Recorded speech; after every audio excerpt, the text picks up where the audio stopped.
Good morning and welcome to the second day of Interact Global, the free virtual edition of Nomensa's Interact conference. Today's talks are about research and psychology. Hello, if it's your first session of this week, or welcome back if you've already been watching sessions. Yesterday, we closed the day with a fantastic session from Brandy Bora, How Designers Forget to Consider Accessibility. If you haven't been able to join the session, you'll find it on YouTube channel later in the week. Before we start, please do get involved and say hello to each other in the chat. Make sure you've switched your chat settings to panelists and attendees so everyone can see your messages. And do let us know if there are any audio issues or any issues with the stream, and we'll try to get things fixed for you as soon as possible. We are also using auto-generated captions for this session. Some of these may not be 100% accurate. However, we will share these talks publicly on our YouTube channels. We will ensure the transcripts are accurate. Now we're really excited for the first talk of this morning. This talk is about behavioral science, a new outlook for product development, from Tania Ramos, a UX researcher at OutSystems and a former postdoctoral researcher at New York University. Tania will talk about how behavioral science can impact product vision and strategy. The talk will point out the benefits of adopting perspective in product development, in which we consider the cognitive principles and biases that guide people's behaviors and decisions. Such an approach can uncover new routes for innovative products that will help people have a better quality of life and ultimately contribute to a healthier and more sustainable society. Please to ask a lot of questions using the Q&A box. I will ask these to Tania at the end, and we'll try to get through as many as we can. So without any further ado, I'll hand over to Tania to begin. Thank you and enjoy. Hello, good morning, everyone. I'm very excited to be here today talking about behavioral sciences and how behavioral sciences can impact product vision and product development. So I'll start by providing an overview about why behavioral sciences are important for business. Then I'm going to talk about the so-called behavioral revolution, the study of how people make decisions.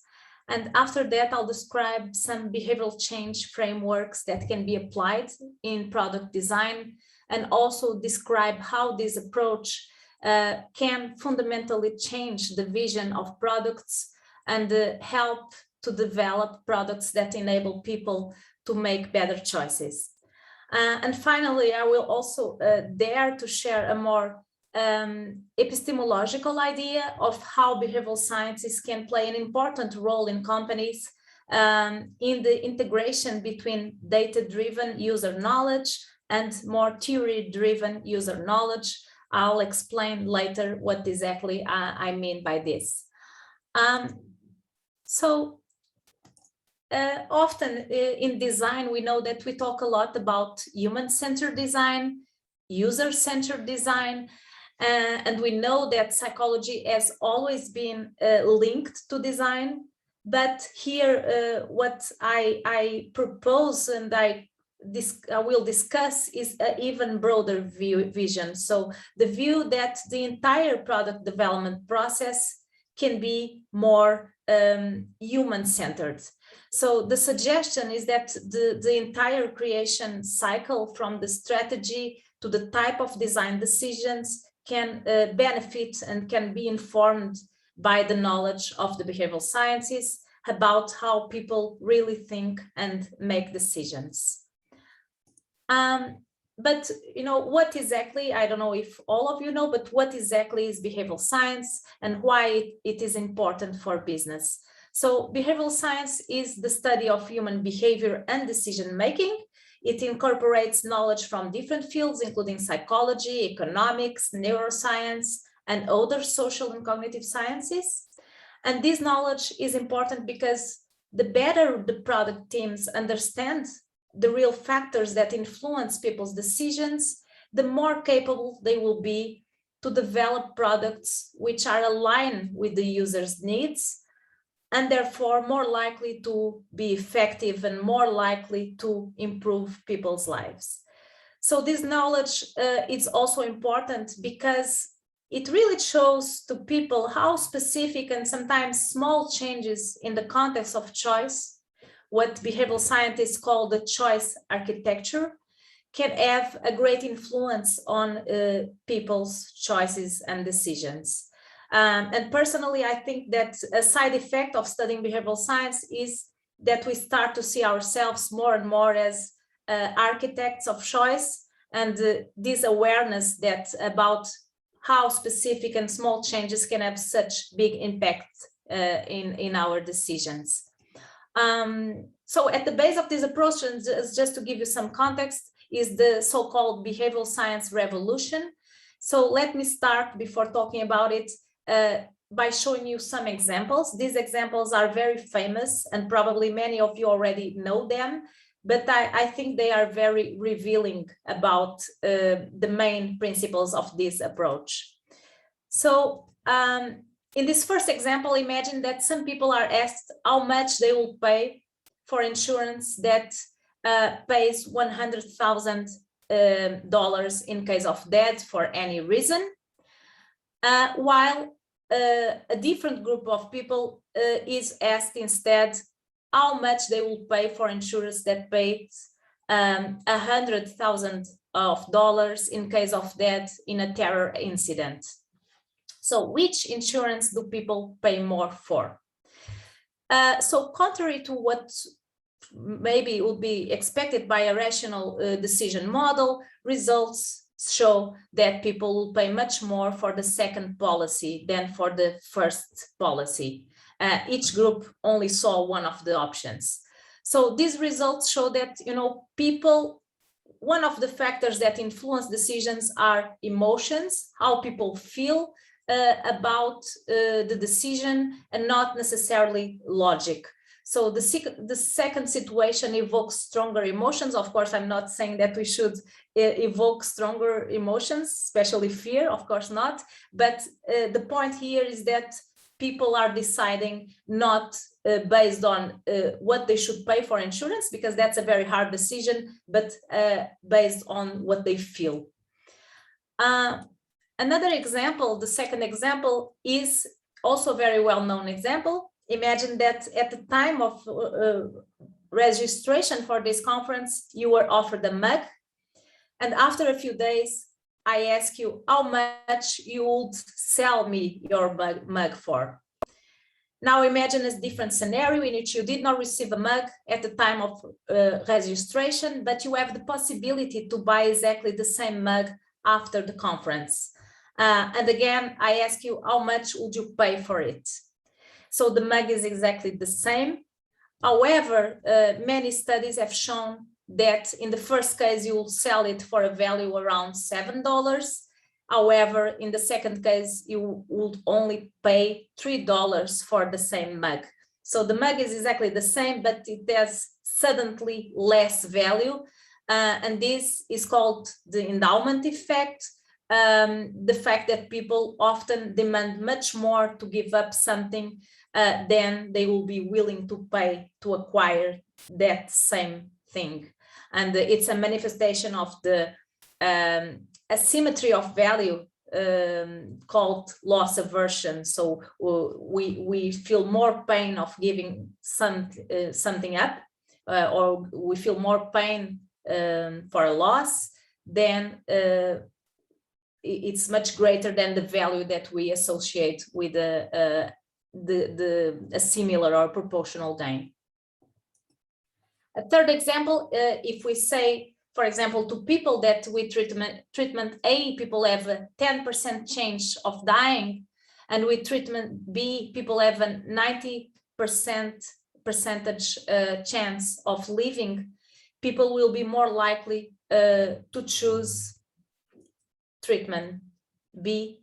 So simply a different phrasing affects participants' responses to a choice, even in an hypothetical life and death situation. So simply changing the way the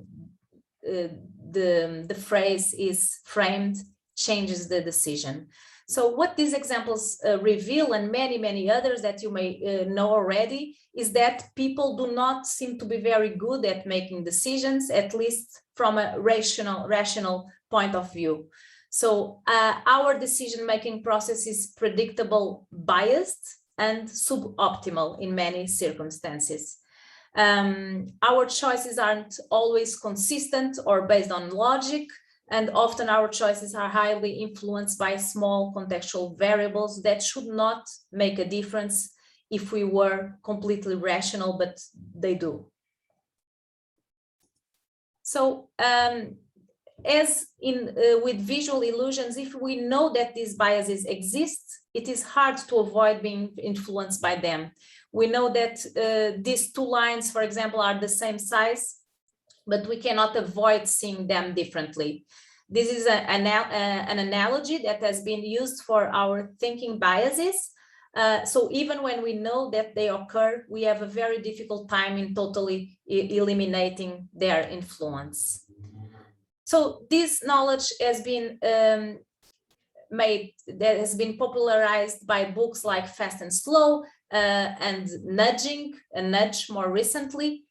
And the history of behavioral science is also the history of many Nobel Prize winning researchers who were largely responsible for developing this approach. So in 1978, Herbert Simon won the Nobel Prize. In 2002, Daniel Kahneman, and more recently in 2017, Richard Thaler for his work in behavioral economics and nudging. But the common idea is that humans are characterized by a bounded rationality. So according to this notion, because of our cognitive limitations of the human brain, and second, because of the extreme complexity of the environment and the limited time that we have available to make decisions, these factors forces us to use heuristics and simplified rules to make decisions. These rules and the biases and heuristics, they allow us to make decisions that are not perfect, but they are good enough most of the times. So we evolved these rules, simplified rules, to deal with a very complex environment and with our limited capabilities. So an important distinction in this field is between system 1 and system 2. We know that people have two distinct systems of thinking and decision making in their brains. One of the systems, system 1, is very automatic, intuitive, fast, associative. We can think of behaviors as driving a car, for example. And the second system is deliberative, slow, rational, and logic.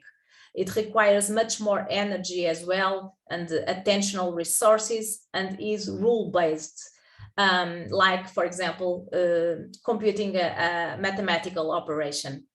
So while according to the view that humans are ideal agents, and that according to this view, humans should rely mostly on system 2 to make decisions, the fact that is the opposite is true. So system 1 is the most frequently used most of the time because it is automatic and it doesn't require attentional resources.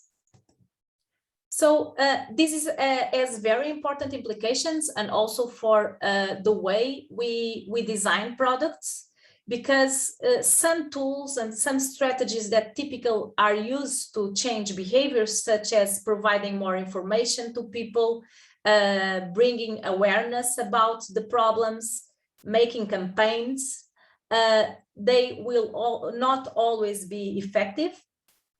And if we want to create products that change people's behavior effectively, we also need to understand these decision-making processes that people are using. And it is also important to use these specific cues. Many of them are identified in the literature that the system 1 easily understands and that are more likely to guide behavior in certain conditions. And in fact, this is one of the most intriguing aspects of the human mind. You know, having information often is not enough for people to change their behavior. We never had so much information available.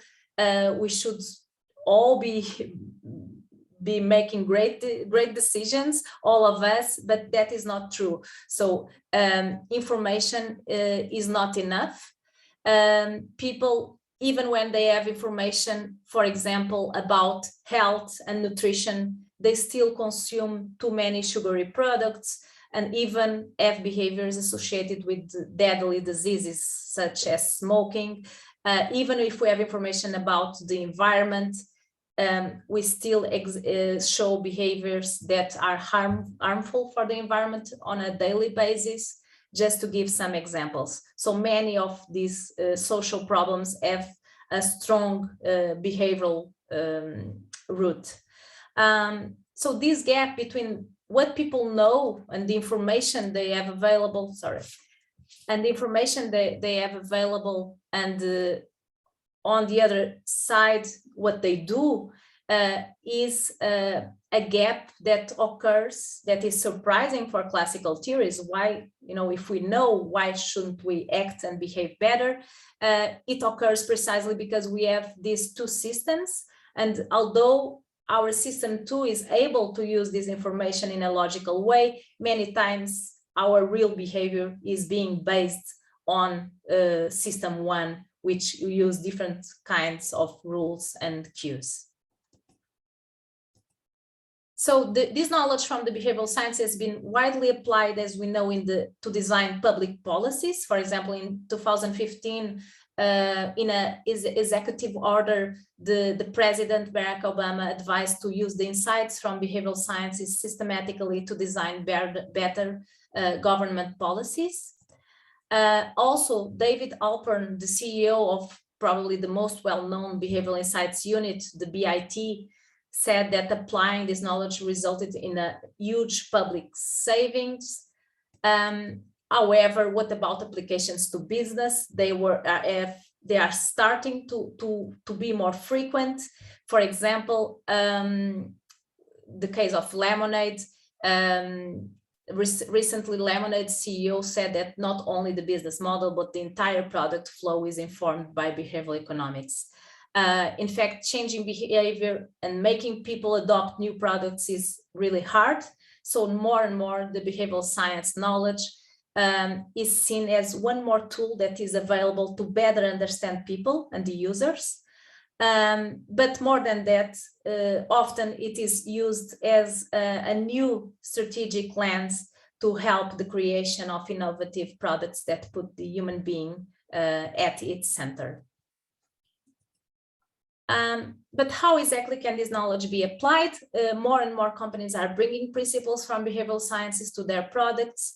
How can this knowledge be applied is something that is being more and more explored. How can we bring the scientific knowledge from behavioral sciences to apply to business solutions?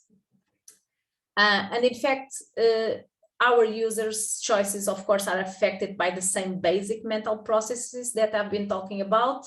These are mechanisms that are part of our system, mental system. So it is important to understand these mechanisms, to understand our users. I'm just going to give 2 examples of frameworks that can be applied in the development of digital products. As an example, one of them is the EAST framework. So the EAST framework was developed by the Behavioral Insights team. And according to this framework, if we want to encourage a specific behavior, we need to make it easy, make it attractive, make it social, and make it timely. And there are some specific strategies and nudges that can be used and that were defined to be used in each of these dimensions, and that can be tested and applied to the design of products. Another framework that has been adopted to design digital products is the COM-B model. The COM-B model, capability, opportunity, motivation, behavioral model, is used to identify what needs to change for effective behavioral changes. And it identifies 3 factors that need to be present for any behavior to occur: capability, opportunity, and motivation. This is a more detailed representation of the model, outlining different components of each dimension. And applying this model involves undertaking what has been called a behavioral diagnosis, an analysis of the capabilities, opportunities, and motivations required to enact a specific behavior in a specific context. And this behavioral analysis can then form a basis for a detailed specification of design strategies. So this is a very bottom-up approach, theoretical based approach for identifying design tactics for each one of these dimensions that are a pre-requirement for the behavior to occur. And nowadays, we know that we talk a lot about removing friction from products, but sometimes we do not consider so much these dimensions, capabilities, motivations, and other opportunities that are also very important aspects in determining specific behaviors and enabling behavior of occurrence. But the application and my proposal here is that the application of behavioral sciences can even more profoundly impact the vision and strategy of a product. We can actually use this knowledge and this approach to develop products that enable people to make better choices for themselves. For example, let's think if our banking app that we use would help us not only to check our balance or make transfers, but also help us to deal with our biases in financial decision making and manage better our debts and more efficiently our finances. Would that be possible? Would that be something that we can do with the help of the behavioral science knowledge? I think that's something that behavioral science can be very important to inform this kind of products. And we know that financial management, for example, is difficult for many people. For example, there is a lot of data showing that people in general do not save enough for retirement. The number of years people save is much less than their life expectancy. So there are many huge social repercussions of these decisions, individual financial decisions.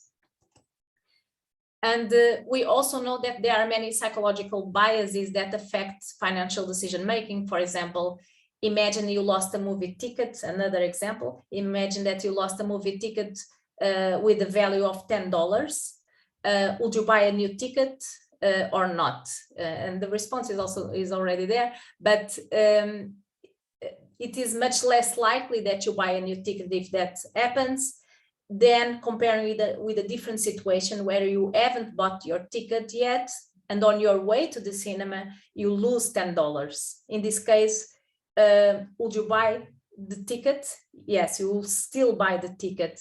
So people are much more likely to buy a new ticket in the second case, because the way people think about money and the explanation is that people use mental accounting. So people organize their spending using different mental accounts for different categories of spending. And that makes sense sometimes, but sometimes it also affects in a less, let's say, rational way our choices about money. So the lost ticket affects further spending in the same category, but the random loss is not accounted in the same category. And this is just an example of the kind of reasoning, financial reasoning. This is a huge area, financial decision making. But imagine that we map these common biases that occur and that negatively affect financial decision making. Of course, this is just an example. We should analyze the context to understand whether they are taking place in this specific context. But we know that in general, present bias, the tendency to overvalue immediate rewards, mental accounting, as I talked about, difficulty in computing interest rates, anchoring, so the tendency to people to use the minimum of payments in a credit card as an anchor to payment, even when they could pay more. So these are common financial decisions that people make, and that are not always working on their best interest, and there are many others. This example is purely illustrative. Based on the common bias in financial decision making in this specific context, we can develop tactics about how we might minimize these problems and bias. For example, to prevent present bias, we can think of ways to help people connect the present and future self, and these can then inform specific design decisions. Or, for example, to help people understand interest rates better, we could provide simpler, salient information or visual information about key features. So this is really an approach that goes directly to the research and to what we know about basic cognitive bias to inform design decisions. Another example, a second example, imagine that, and we know we live this every day, but imagine that we have a collaboration platform that could actually help avoid group thinking bias, so that teams could make better decisions. And we all work probably in teams, we all make decisions in the context of groups. So can somewhere in some way these platforms help us improve our decision making, for example. In fact, this is another big issue, another big problem. For example, in a study conducted by McKinsey with more than 2,000 executives, only 28% said that the quality of their strategic decisions was good. So we know that cognitive biases can affect strategic decisions made even by very intelligent people and even in the best companies. And of course, there will be a huge financial benefit and even for society if people make decisions that are less biased in general. So again, we know that in group decision making, there are several typical bias that can jeopardize the quality of decisions. For example, anchoring effects on the initial ideas that are proposed, disproportionate effect of the leader's opinion, a tendency to seek consensus too soon. It is important, of course, to reach some kind of consensus, but not sooner than necessary to make sure that we hear, that we pay attention to all opinions. And for example, a very common bias is the confirmation bias, the tendency to seek and remember more information that supports our previous views. So again, if we will be able to understand what are the bias and what are the processes that are limiting our ability to make decisions, we can implement and ideate based on those principles to create design strategies. For example, we know that a very simple and effective solution is to make people think individually about the problem before thinking in group, for example. So can we nudge that in some way in this kind of platforms in order to make sure everyone is heard maybe reminders can be set in place that control the time, that the host can be more aware that this is happening. And design can enable the use of techniques that tend to reduce bias. For example, if we have external objective criteria defined before, it's also less likely that we incur in this group decision making biases. In practice, in terms of process, practitioners tend to follow. There are many people applying, there are many teams applying this knowledge all over the world, but in fact, they are following more or less the same process, the same steps. So essentially, when we think about a behavioral focused approach, we start by defining the problem, what we are trying to accomplish in behavioral terms. Let's say we want to help people or our users to make better financial decisions. And after that, we perform a behavioral analysis. This could be integrated in the typical discovery research phase, for example, to understand the decision-making process of the user, the context, what are the biases, what are the barriers to the behavior, and what are the facilitators. We can bring those frameworks that I talked before as well. And the third phase is the design phase. So given those biases and obstacles and opportunities, we design different behavioral solutions, or we think if we can use nudges or defaults or those principles to facilitate the behavior that we want to promote.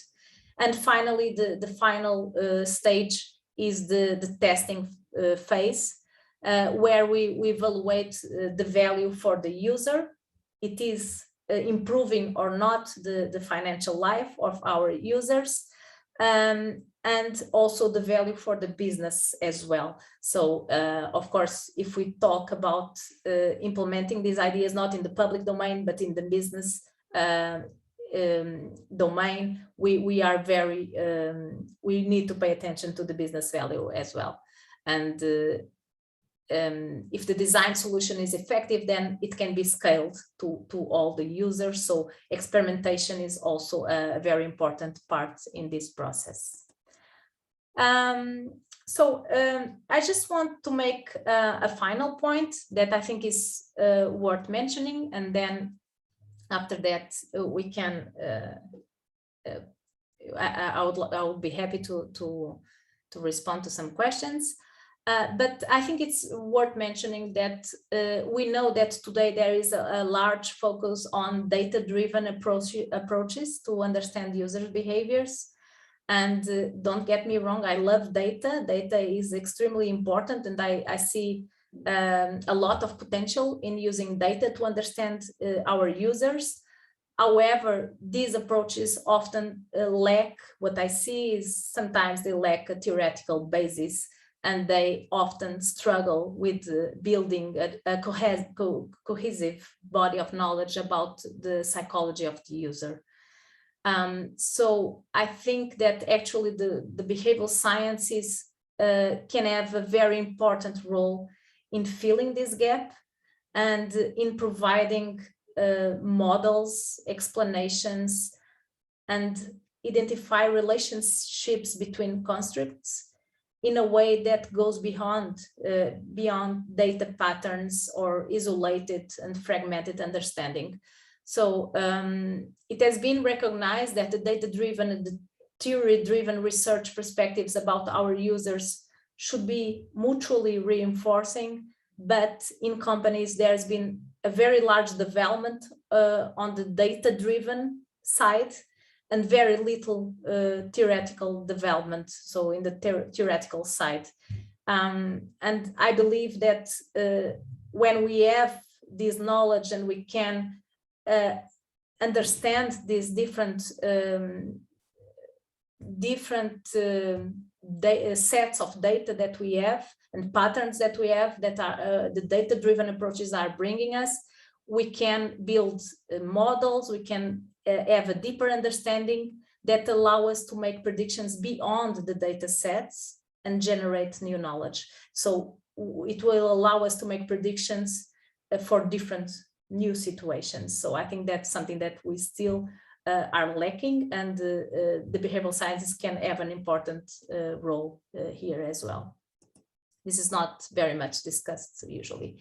So just to summarize, behavioral science can have a huge impact, in my perspective, on product development. Product departments spend millions to understand their users, and behavioral science can be one more tool, can provide deep understanding of the hidden factors that influence users' behavior, and that are not very easy to understand with the typical research methods. It provides a set of new tools and frameworks that can be used by designers to guide product decisions. I gave 2 examples, but this is there are many work being developed by these teams that many of them are already working with designers to build products, more effective, more engaging products. And also this idea that if we understand the way humans make decisions and these basic principles, we can, it's not magic, but we can be more likely successful in changing, in facilitating certain behaviors and decisions. So our predictions are more likely to be correct. And as I said, in more epistemological terms, data-driven and big data and experimentation approaches to understand our users can benefit from behavioral science. In my perspective, behavioral science can provide a theoretical base that is often lacking for the questions being studied and explored with these more data-driven approaches. So, and more importantly, of course, behavioral science has this potential to inform the product vision in a way that enable people to make better decisions for themselves and help them have better lives and hopefully contribute to minimize some problems in the world and in our society. I just want to finish with a quote from Einstein that says, so many people today seem like somebody who has seen thousands of trees but has never seen a forest. I think this is probably true today as well. And I believe that if we want to understand, to truly understand the impact that our products are having on people, if we really want to understand our users who are people, and if we really want to improve people's lives, we need to look at the forests and explore new ideas. So I think that technology, UX design, UX research, AI, psychology, behavioral sciences, we need to work together to make people's lives better, which I believe is the common goal, instead of working in competition or against each other. I think that we need to try to make more these bridges. So thank you so much, and let me know if you have any questions. Thanks for that, Tania. Really useful, insightful presentation. Really loved it. I loved how actually such a complex topic you managed to explain so easily and give us really great examples. So when I was listening to you, I was wondering, did you have in the past, did you develop any products, or were you part of a development product team where you actually could apply behavioral science and you could see an uptake in the success? Mm-hmm.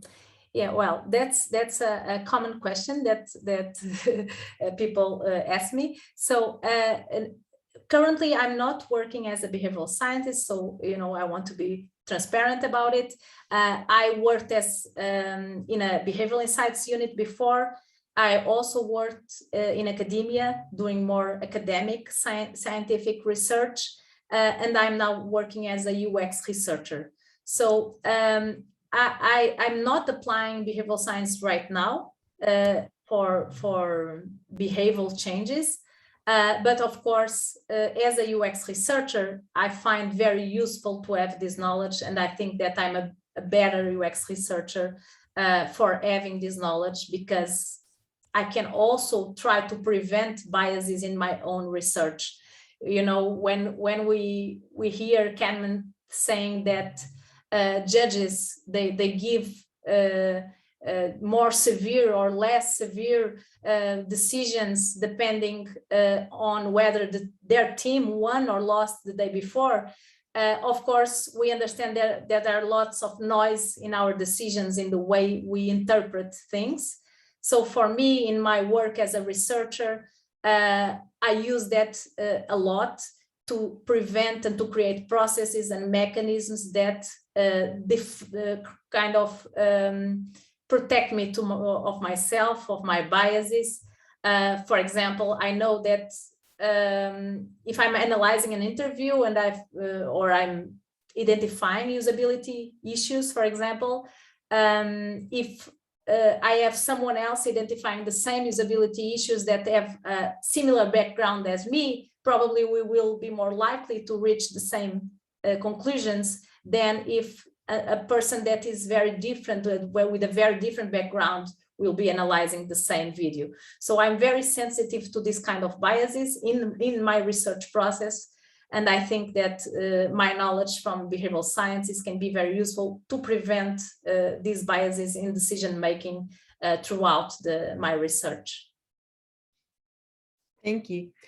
I don't have any questions at the moment, but I think it's very interesting to know we have like across Europe attendees like from Lausanne, we have greetings from Poland. We have remarks saying what an amazing subject from Matthew. So now just got in a question from Alina. Hi, Manuel and Tania. Thank you for a great talk. Unfortunately, I've missed the first part of it. Will this recording be available later? Yes, it will be. It's recorded. It will be on our YouTube channel later in the week or next week. Everybody who has signed up will get an information, and then you can listen to the whole talk. Thank you for the question.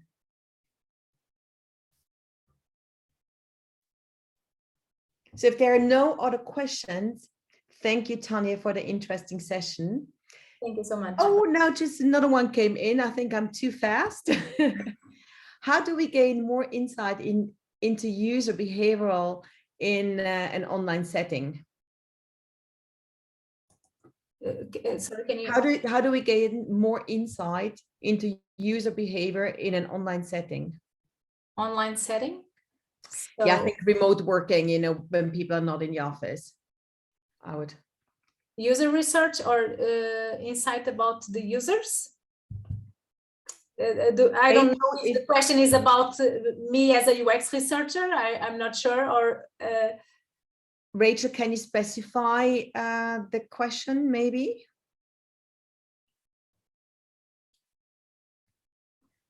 So she's like, for example, online gaming. Online gaming?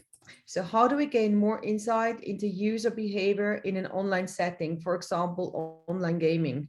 Mm-hmm. Well, I would say that, again, I believe in this mixed approach, that we need to analyze the users and what the users are doing, observe them doing the task.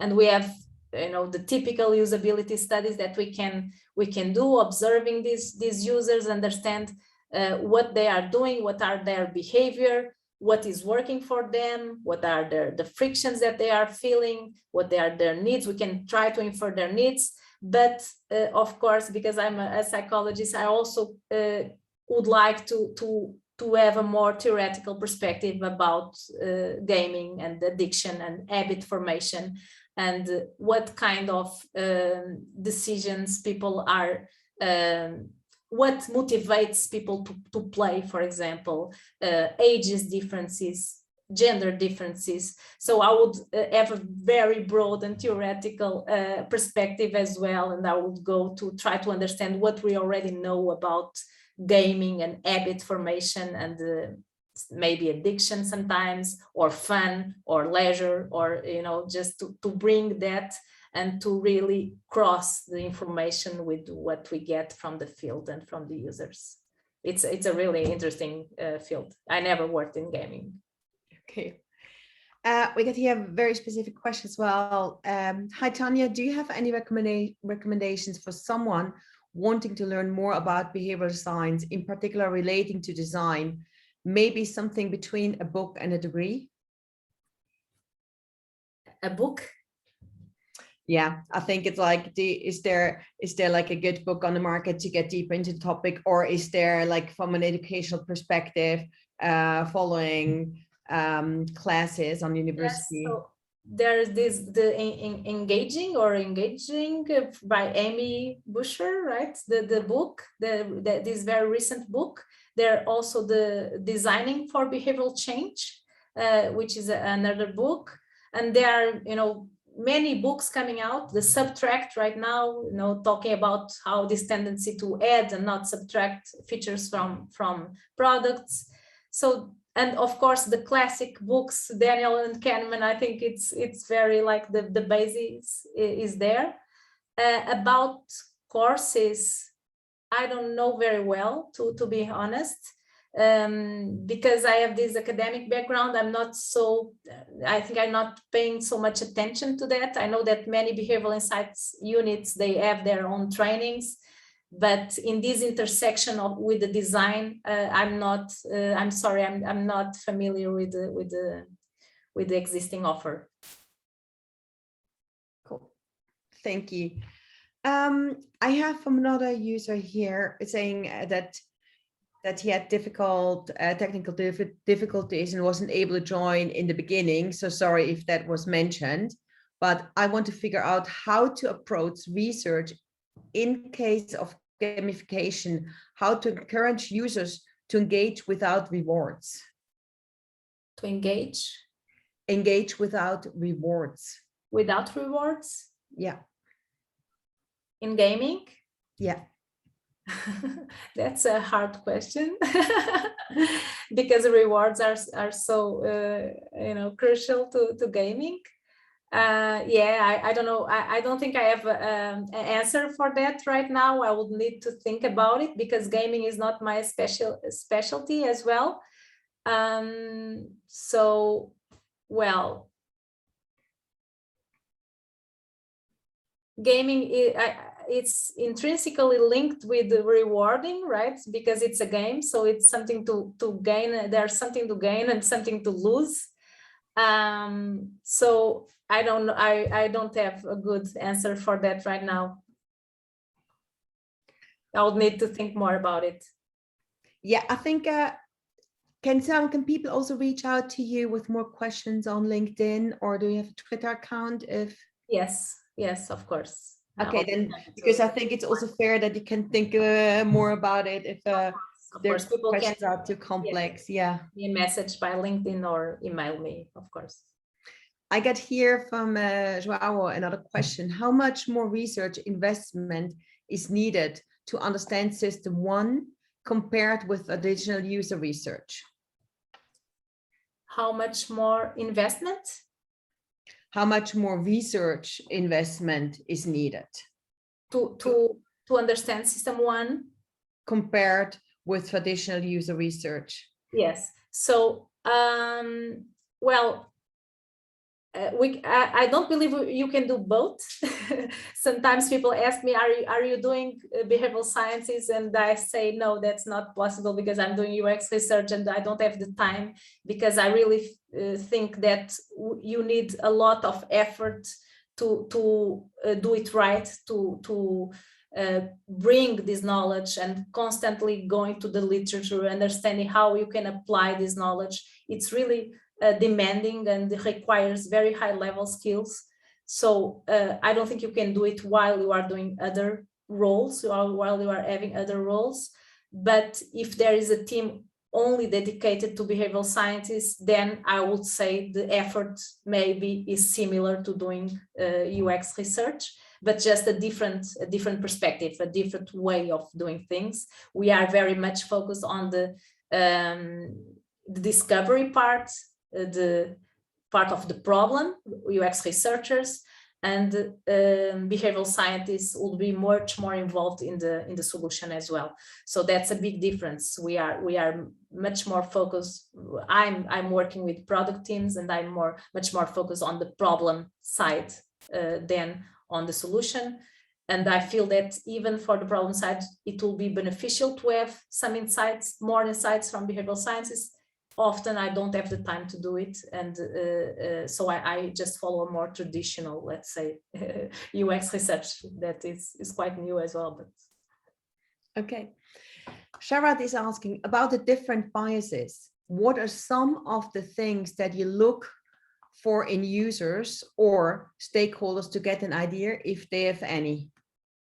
If they have biases? To get an idea if they have any. The stakeholders or the users, just the general users? Well, I think we all have biases. You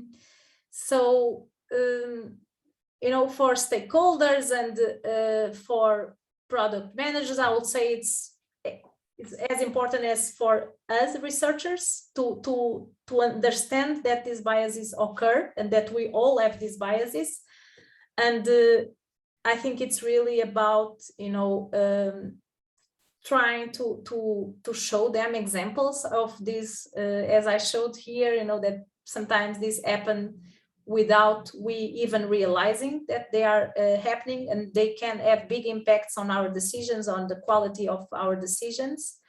And then start to creating a culture and processes, to build processes that that avoid this kind of biases. Because if we cannot avoid entirely themselves, or we cannot, maybe we can you know, learn to have better intuitions and we can get better, but there, we need to be very skeptical about our own judgments. And so we need to kind of create processes and mechanisms and tools that are like safeguards for our judgments. So like having someone else look into our data, bringing external people to have diversity, to have different points of views.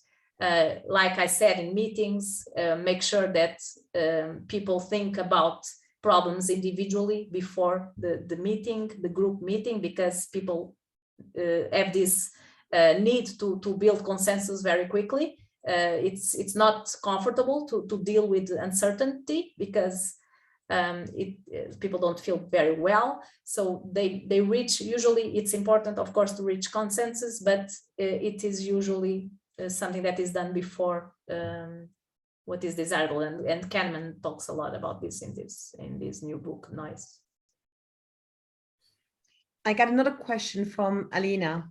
What important aspects of behavior should be considered by someone who designs UX for SaaS applications? These are software as a service applications.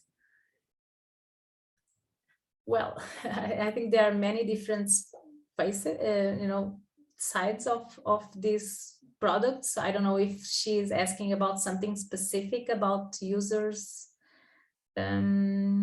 Well, for example, in the adoption of a product, which is quite common for all these products, I think. If people adopt the product, if they start using it, if we can create nudges, or somehow we can build on this knowledge to facilitate certain decisions, or to facilitate learning of the platform. So I think we need to look, it's hard to think very broadly, so we need to understand what is the specific behavior that we are trying to achieve in this context. And definitely we can always bring this lens and try to make, for example, to use this knowledge to build better experiments about, for example, to try to get more users to sign in, or to log in, or to buy the product, or to learn the product. I got people asking back about the books you've mentioned before. They were not able to write them all down. either we can say you posted somewhere, or maybe you could repeat. There was one mentioned, Add, Don't Subtract. What was the book name? I said Engaged.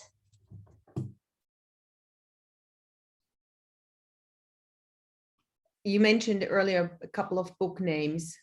Yes, so I mentioned the book Engaged, Engaging or Engaged.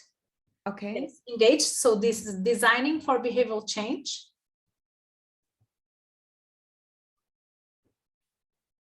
Is there another one you want to mention? And well, I mentioned the book. Let me see if I'm saying it correctly. So yeah, I have Engaged, looks great. And you mentioned something so about Designing for Behavioral Change. Say it again, sorry. Designing for Behavioral Change from Stephen Wendell. You know, so these are recent books that are really focused on the design part. Perfect. And then I recommended the book by Daniel Kahneman, of course. And then I got another question. Even though not putting behavioral science into practice on your day-to-day, as you mentioned, do you feel it has an impact on your current task as a UX researcher? On my current work? Yeah.